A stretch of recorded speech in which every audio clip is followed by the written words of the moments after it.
El tráfico de drogas, coloquialmente narcotráfico, es el comercio de drogas ilegales adictivas, principalmente cocaína. La base económica principal de este fenómeno es esta sustancia, ya que su compraventa financia la mayor parte de un fenómeno que engloba la fabricación, distribución, venta, control de mercados y reciclaje de muchos estupefacientes, adictivos o no, potencialmente dañinos para la salud, conocidos comúnmente como drogas o enervantes, y también el tráfico de armas.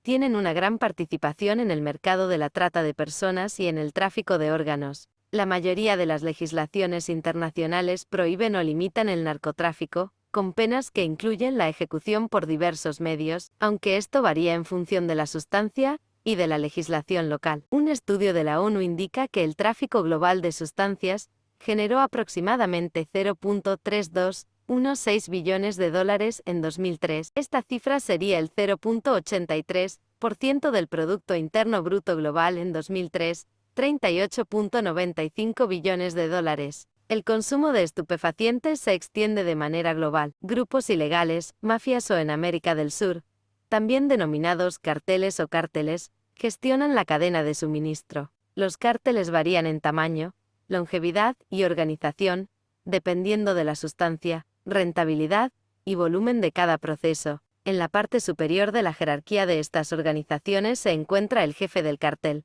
que controla la producción y distribución de la sustancia. Junto con los intermediarios financieros, blanquean los capitales obtenidos de actividades ilegales graves. En la parte inferior de la jerarquía se encuentran los traficantes callejeros de bajo rango, narcomenudeo, distribuidores que suelen ser también consumidores dependientes, véase farmacodependencia, y a quienes también se les llama camellos, jíbaros, dealers o transas. La mayor parte de las sustancias estupefacientes producidas en el mundo se cultiva o produce en países de Sudamérica, sureste asiático y Oriente Medio, y después se introduce de contrabando en los países consumidores. La Primera Guerra del Opio, 1839-1842, supuso el primer conflicto internacional relacionado con el narcotráfico. Reino Unido protegió con su armada el tráfico de opio entre la población general de China, algo que era ilegal por decreto imperial. Los chinos llevaron el opio a México por el puerto de Mazatlán,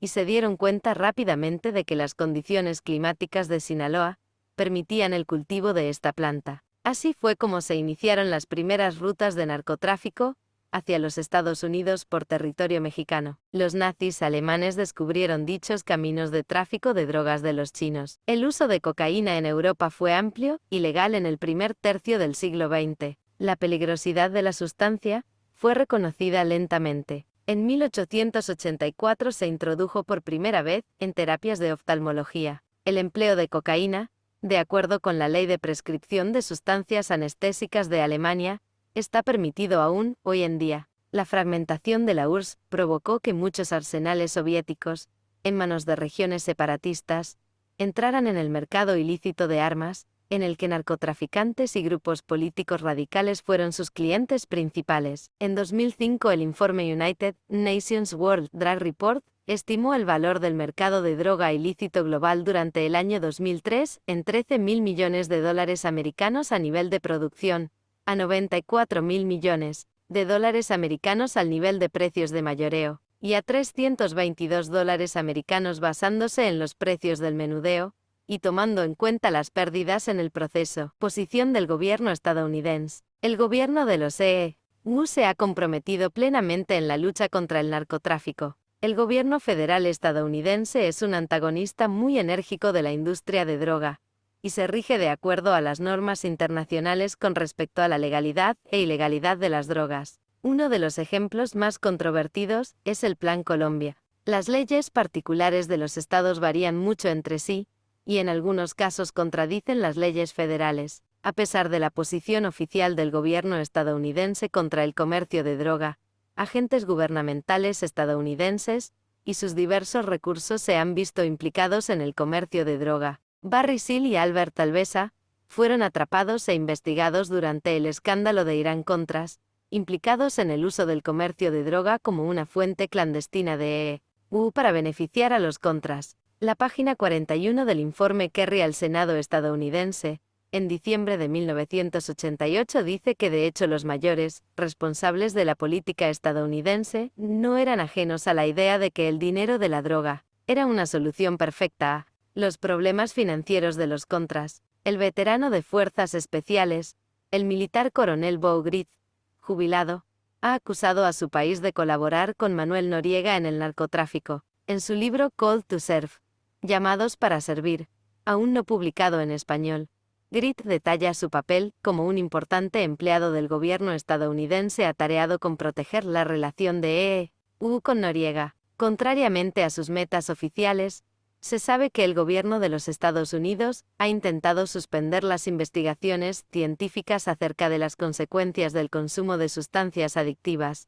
Por ejemplo, en 1995, la Organización Mundial de la Salud, OMS, y el Instituto Interregional de las Naciones Unidas para la Investigación de la Delincuencia y la Justicia, UNICRI, anunciaron, en una conferencia de prensa, la publicación de los resultados del estudio global más grande sobre el consumo de sustancias adictivas. Sin embargo, una decisión de la Asamblea Mundial de la Salud prohibió la publicación del estudio. En la sexta reunión del Comité B, el representante estadounidense amenazó que si las actividades de la OMS relacionadas con las drogas no logran reforzar los métodos de control de droga probados, deberán retirarse los fondos para los programas pertinentes. Esto llevó a la decisión de interrumpir la publicación. Hasta ahora se ha logrado recuperar solo una parte de ese estudio. Se encuentran disponibles los perfiles de consumo de la cocaína en 20 países. Nemesio Rubén Oseguera Cervantes, Aguililla, Michoacán. 17 de julio de 1966, más conocido como El Mencho, es un narcotraficante y terrorista mexicano, líder del cártel Jalisco Nueva Generación, CJNG. Es uno de los capos más buscados de México y de Estados Unidos. Este último país ofrece una recompensa de $10 millones por información que conduzca a su arresto y/o condena.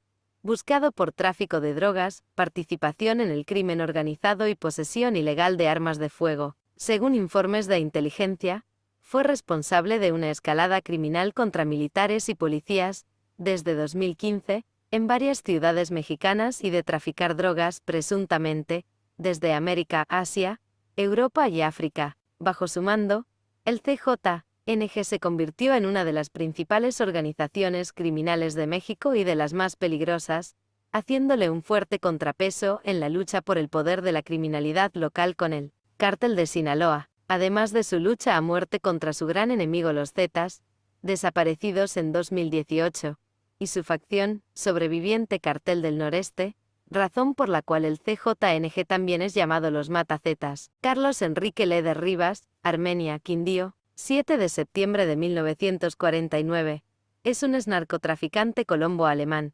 conocido por ser cofundador del Cartel de Medellín, de padre alemán y madre colombiana. Hijo del ingeniero Kurt Wilhelm Leder, inmigrante alemán que se estableció en Armenia, Colombia, y creó una pensión llamada la Posada Alemana donde había alojado a varios personajes adinerados que visitaban la región cafetera, entre ellos el expresidente Alberto Lleras Camargo, a la vez que se le reconoce la construcción de varios importantes edificios de Armenia, y la llegada a Colombia de modernos ascensores para la época. Inmigrante alemán que se estableció en Armenia, Colombia, y creó una pensión llamada la Posada Alemana donde había alojado a varios personajes adinerados que visitaban la región cafetera, entre ellos el expresidente Alberto Lleras Camargo, a la vez que se le reconoce la construcción de varios importantes edificios de Armenia, y la llegada a Colombia de modernos ascensores para la época. Se convirtió en el primer narcotraficante colombiano extraditado a los Estados Unidos, y el único de los líderes del Cartel de Medellín, que sería capturado vivo cuando éste estaba operando. El 16 de junio de 2020 fue repatriado a Alemania, luego de cumplir su condena en Estados Unidos. Ana Griselda Blanco Restrepo, Cartagena, 15 de febrero de 1943 Medellín, 3 de septiembre de 2012, conocida por sus alias de la Viuda Negra o la Madrina de la Cocaína, fue una narcotraficante y criminal colombiana. Integró la cúpula del Cartel de Medellín, y fue pionera del tráfico de cocaína y el crimen en Miami durante las décadas de los 70 y 80, siendo patrocinadora de Pablo Escobar en sus inicios con el narcotráfico, y controlando las redes de distribución en esa ciudad. Su alias más popular, la Viuda Negra, se debe a que estuvo casada varias veces y fue sospechosa de haber causado las muertes de sus esposos. Fue asimismo considerada una de las mujeres más ricas del mundo en su momento. Operando impunemente durante 2 décadas, fue encarcelada en 1985 por el asesinato de 2 narcotraficantes cubanos, y recuperó su libertad en la década de los 2000 luego de hacer un trato con el FBI, siendo junto con los hermanos Ochoa y Carlos Leder los únicos capos colombianos del cartel de Medellín en ser condenados y pagar su condena. En la tarde del 3 de septiembre de 2012, Blanco murió por herida por arma de fuego luego de recibir 2 disparos en la cabeza por un motociclista, en Medellín, Colombia. Ella recibió 2 disparos en la carnicería Cardizo en la esquina de la calle 30, después de haber comprado osobuco y aguayón a bajo costo. Un hombre armado de 25 años de edad se bajó de la parte trasera de una moto fuera de la tienda, sacó una pistola y disparó 2 veces a Blanco en la cabeza, para luego salir con calma caminando de regreso a su moto y desaparecer de la ciudad. Ella fue llevada a la unidad intermedia de Belén, donde murió a los 69 años de edad.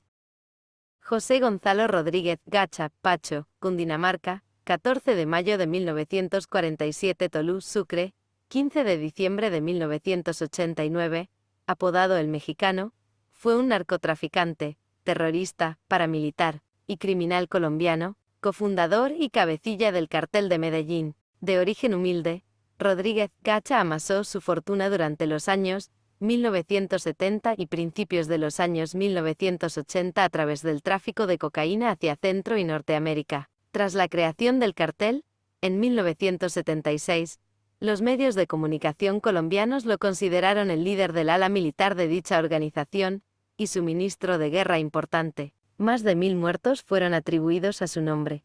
Contó con su propia fuerza paramilitar, entre guardaespaldas y sicarios, con cerca de 2000 miembros y fue considerado por la revista Forbes como uno de los hombres más ricos del mundo en 1988.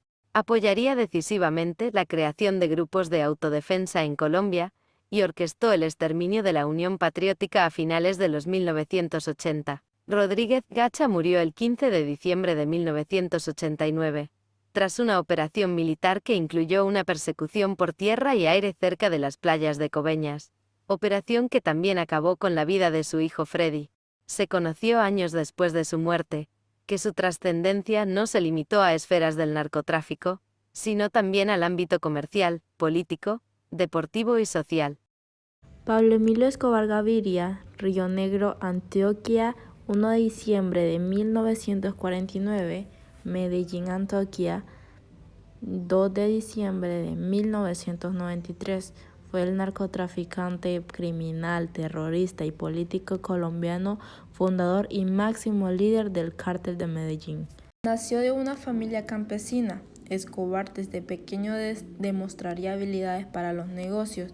Inició su vida delictiva a finales de la década de los 60 en el contrabando y a finales de la década de los 70 se involucró en la producción y comercialización de mari y coca.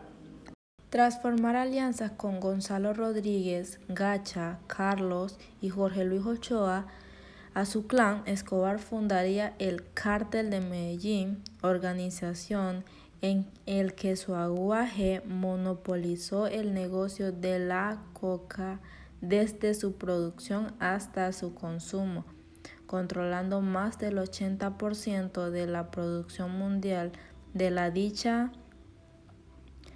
y el 60% del mercado ilícito de la misma en Estados Unidos, logrando así consolidar su imperio criminal, convirtiéndolo en el hombre más poderoso de la mafia en Colombia, acumulando una inmensa fortuna que rondó los 8.000 millones de dólares entre bienes y efectivo, consagrándolos así como uno de los hombres más ricos del mundo según la revista Forbes durante 7 años consecutivos. Para 1985, el narcotráfico ya estaba en pleno aguaje, y asimismo los carteles denominaban a Colombia, lo que destacó una guerra contra el gobierno encabezado en ese entonces por Belisario Betancur. Este último fue quien había puesto a Rodrigo Lara Bonilla como ministro de Justicia, el cual había señalado al narcotraficante que estaban involucrados en políticas, economía, inclusive en el mundo del fútbol. Los narcos tenían ejecutivos privados, negocios por todo Colombia, grandes extensiones de tierras y control de mercados como el de las Esmeraldas. Más adelante, Lara desmanteló el laboratorio de coca más grande del cartel de Medellín.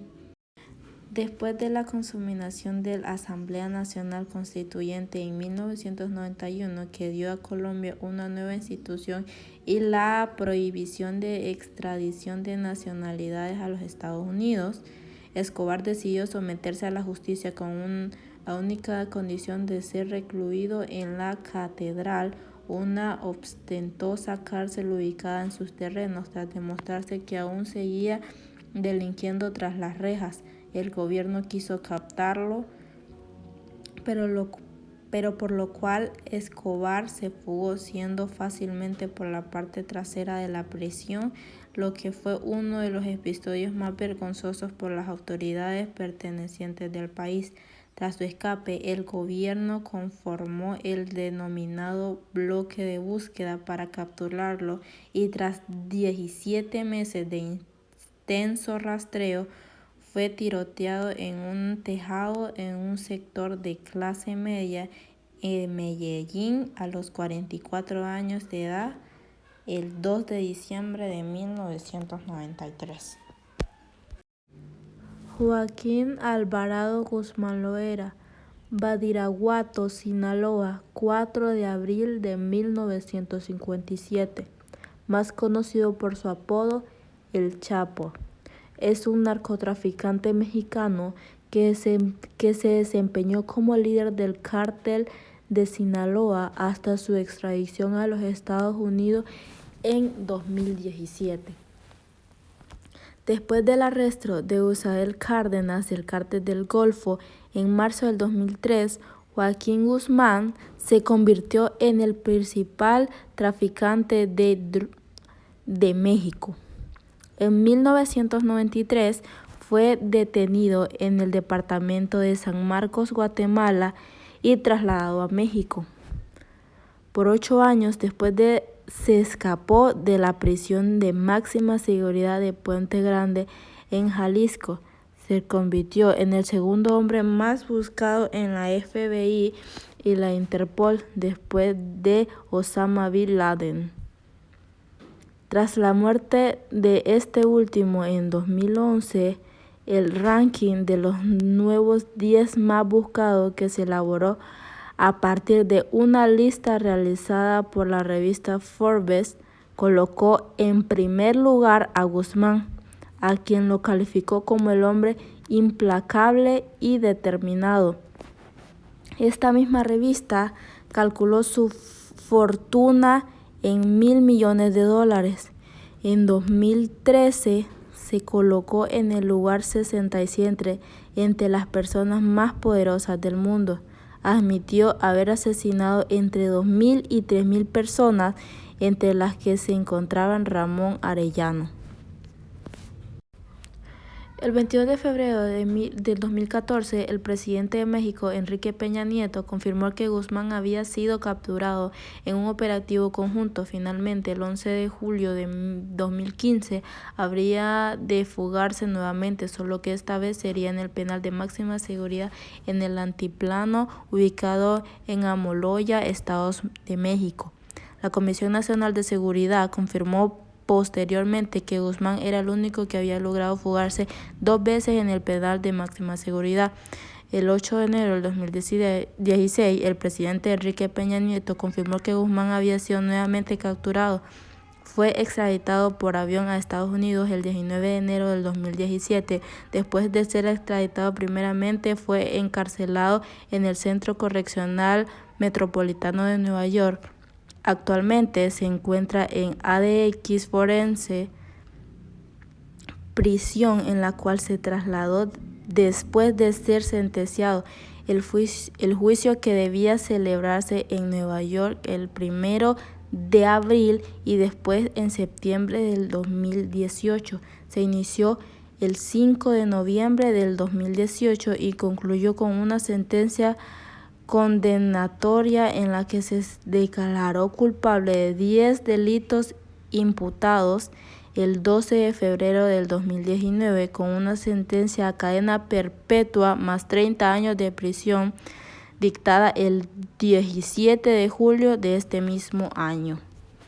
Amado Carrillo Fuentes, Navolato, Sinaloa, 17 de diciembre de 1956, Ciudad de México, 4 de julio de 1997, más conocido como el Señor de los Cielos por la flota de aeronaves con las que contaba, entre las que había varios Boeing 727 que utilizaba para transportar droga y tener una fortuna de miles de millones de dólares. Fue un narcotraficante mexicano que se hizo líder del cártel de Juárez después de que Miguel Ángel Félix Gallardo fuera arrestado. Socio de Pablo Escobar, Carrillo usaba su flota de aeronaves Boeing 727 para transportar droga.